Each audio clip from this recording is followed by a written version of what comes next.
Hello friends, તમારું સ્વાગત છે મારા ચેનલમાં। તો આજે આપણે બનાવવાના છીએ પાલકની ચટણી। જેટલી ટેસ્ટી બને છે કે તમે ખાતા જ રહી જશો। અને શિયાળામાં અત્યારે પાલક ખૂબ જ સરસ એવી માર્કેટમાં મળી રહી છે।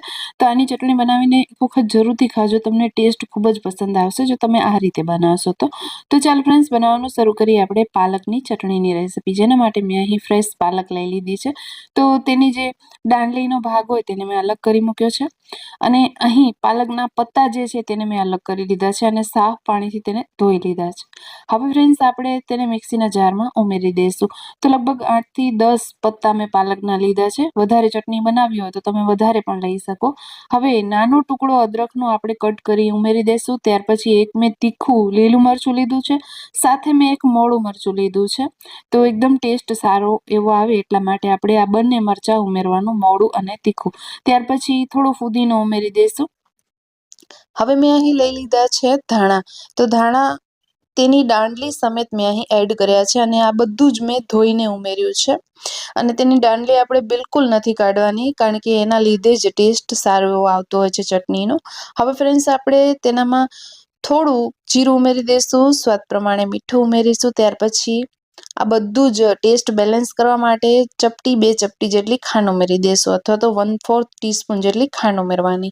હવે ફ્રેન્ડ્સ, આપણે એક અડધા જેટલો લીંબુ નીચોવી દેવાનું છે, જેથી કરીને આ જે ચટણી છે ને એકદમ ચટપટી એવી લાગે।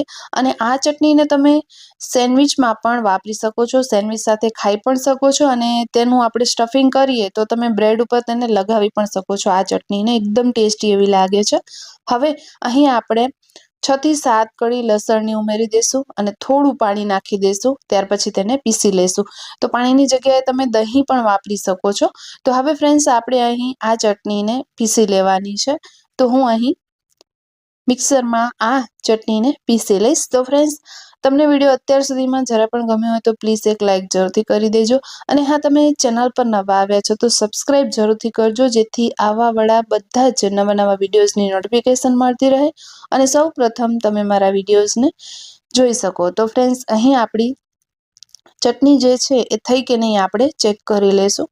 તો હજી થોડી એવી પીસાવાની બાકી છે, તો ફરી પાછું આપણે તેને થોડું પીસી લઈશું।